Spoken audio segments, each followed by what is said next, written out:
Well, I think this country has given me everything. I have lived the British dream. I came here at the age of 11, couldn't speak a word of English, hid at the back of the class, okay, and of course very quickly learnt to read and speak the language, but actually think in the language, dream in the language. And I want to deliver the opportunity for every child in our country, every family. It's a difficult time at the moment for our country. We've got to rebuild the economy and we've got to get it growing again. Hi everyone, in today's video, we will take a look at how it all went wrong for the former Tory Party chair, one-time education minister, chancellor of the Exchequer and prime ministerial candidate, fined by HMRC for his tax affairs and sacked by the Prime Minister over his tax affairs. In the last couple of minutes, the Chancellor, Nadhim Zahawi, has said that he will be launching his leadership pitch for the top job in 2 days' time on Monday, and has given an outline of what kind of campaign he will be running. And it does feel like he will be running a campaign set quite against and in opposite to the one that Rishi Sunak has set out. He is talking a lot about the burden of taxation and saying that taxes are simply too high. And as an entrepreneur and businessman, he knows that lower taxes are how we create a thriving... I need to ask you about your investigation into your own tax affairs. What was your reaction when you saw reports that your own tax affairs were being investigated by your own department? So I was clearly being smeared. I was being told that the Serious Fraud Office, that the National Crime Agency, that HMRC are looking into me. I'm not aware of this. I've always declared my taxes. I paid my taxes in the UK. I will answer any questions HMRC has of me, but I will go further, Kay. I'm going to make a commitment today that if I am Prime Minister, I think the right thing to do is to publish my accounts annually. That's the right thing to do because I think we need to take this issue in many ways off the table. I will publish my accounts annually. That's the right thing to do. I will look at what the options are in terms of backdating or just publishing annually. I think it's right to do it. What about your tax returns? That's what I'm talking about. My tax return, I will publish annually. Okay. Like, comment and subscribe if you're finding any value in the video. If I'm Prime Minister, I will publish them going forward. I don't think being retrospective is right. I was in business before, I came out of that. Of course, I'm now in politics. Is it true that your family benefits from an offshore trust? My family does not benefit from an offshore. I don't benefit from an offshore trust, nor does my wife. We don't benefit at all from that. My mother and father live abroad. That's their business. They don't live in the United Kingdom. Have you ever had non-dom status? I've never had non-dom status. Have you ever used an offshore company to avoid tax? Never have used an offshore company. Has your family? My family, my wife has never been non-dom. She's never used offshore status or a company to avoid tax. Have you told us everything about your business affairs that could potentially impact on your future ability to be Prime Minister? Yes, I have. Have you ever used offshore companies or services firms based in tax havens for the purchase of property or properties in the UK? No, I haven't. Have you fully declared all of your properties in the MP's register of interests? Yes, we have. Did you pay the requisite taxes, including stamp duty, when purchasing properties? Yes. You or your company once held £20 million of Yugo shares in a Gibraltar-based company. What was the reason for using offshore financial structures like this, if not for the purpose of avoiding tax? I was not a beneficiary of the Balshore investment that held those shares. And who was? My family. It's a public record. So he was clearly being smeared. So says Nadhim, who decided to threaten the tax investigator and investigative journalists looking into his tax affairs. But wait, he's unwilling to backdate, revealing his tax record. Well, it's about to all come crashing down for him. We've talked about this before, but you did claim for heating the stables where the horses were. You did pay it back. You said it was a mistake, but is that really the point? It was a mistake because we bought, my wife and I, a cottage with a riding school.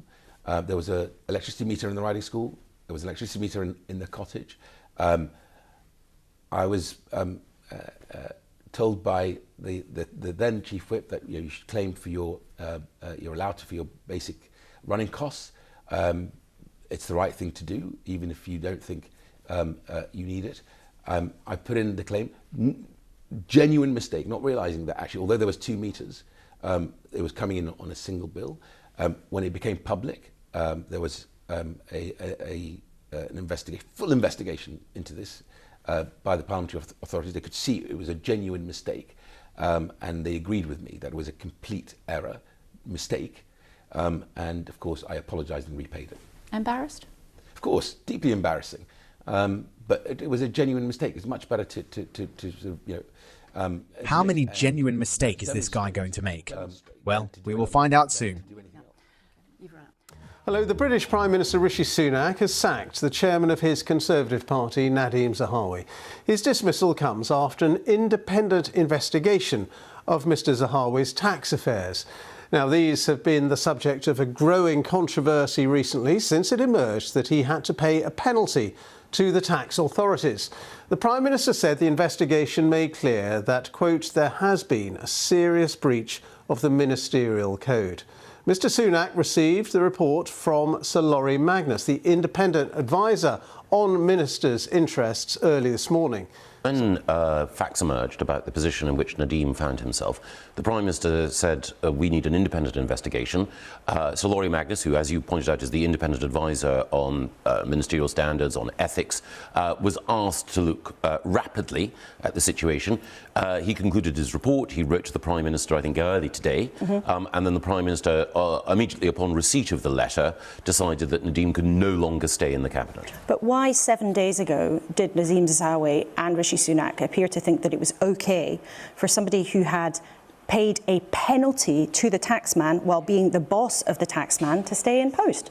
Because I think to many of our viewers last week, that seemed absolutely blatantly like something that wasn't sustainable. Well, as ever, it's always important to make sure that all the facts are investigated fully and properly. And that is why Sir Lawrie Magnus was given the opportunity to do so, why he's concluded as he did, and why the Prime Minister has acted as he did. As a general rule, I think it is important when allegations are raised that they're investigated promptly, but also we shouldn't rush to judgment before there's been that investigation. And again, the specific issues of an individual's tax affairs are ones that require, in circumstances like this, a cool forensic analysis, and that is what Sir Lawrie provided. So, what has the Prime Minister, Rishi Sunak, got to say about all of this, and how he acted after being shown the evidence? After the sacking, the briefing wars.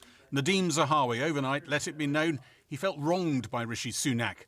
The Prime Minister's independent advisor on ethics only spoke to him once. He'd been more open about his tax affairs than Number 10 suggested. Number 10 hit back, saying that Nadhim Zahawi, when he was appointed to the Treasury last July, was still claiming he was dealing with HMRC queries, not a full-blown investigation. Rishi Sunak, answering media questions. Morning, everyone. How are you? Good. Emphasised the speed and decisiveness of his actions, sacking Nadhim Zahawi.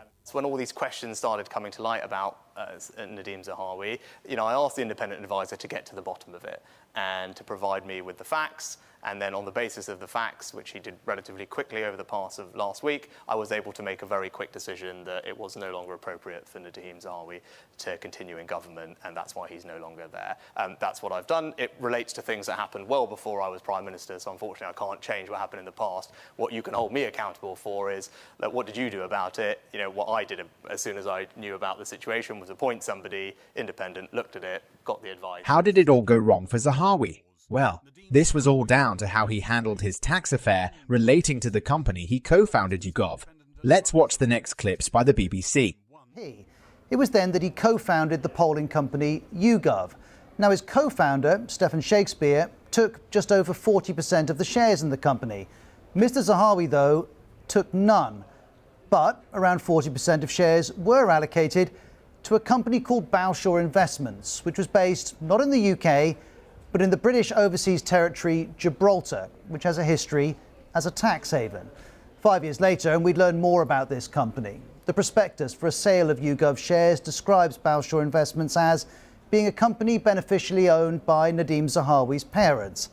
And last year, questions about this arrangement started to emerge. The Independent reported Chancellor Nadhim Zahawi's tax affairs under investigation by HMRC, and Mr Zahawi was asked by Sky News if his family benefited from an offshore trust. I don't benefit from an offshore trust, nor does my wife. We don't benefit at all from that. My mother and father live abroad. That's their business. They don't live in the United Kingdom. Mr Zahawi has offered more information this weekend. He says, when we set it up, meaning YouGov, I didn't have the money or the expertise to go it alone, so I asked my father to help. In the process, he took founder shares in the business in exchange for some capital and his invaluable guidance. In other words, Mr Zahawi says, in part because of help he received, he gave his parents 40% of the shares in YouGov. And the question of who was benefiting from Balshore Investments goes to the heart of this story. Dan Needles, a Labour-supporting tax lawyer who's been investigating the matter. He claims that the trust made at least £27 million of capital gains by selling its YouGov shares. That's Mr Needles' calculation, not the BBC's. He also estimates that if this was liable for UK tax, approximately £3.7 million would have been owed. But last week, the representative for Mr Zahawi reiterated neither he nor his direct family are beneficiaries of Balshore Investments or any trust associated with it. And hearing that, you might ask, well, why has Mr Zahawi just settled a multi-million-pound tax bill? Well, we don't have all the details. But back in July, Dan Needle highlighted one detail that he claims may be relevant.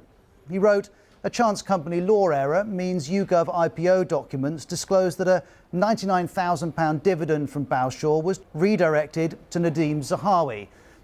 This figure can be found in YouGov documents. It would appear to contradict. Nadhim Zahawi is the Conservative Party chairman and a cabinet minister. Last year, for 2 months, he was Chancellor of the Exchequer, the person with ultimate responsibility for tax collection in the UK. And Mr Zahawi was dealing with some personal tax issues too. The BBC's Chris Mason understands that while Chancellor, he paid around £5 million to settle a tax dispute, which included paying a penalty. The Guardian reports that 30% of the overall amount, £1 million, was the penalty in question, though the BBC can't confirm that detail. For his part, Mr Zahawi says HMRC told him the penalty was for a careless and not deliberate error. So let me know what you think in comment section. Was he fairly sacked and should he still be an MP?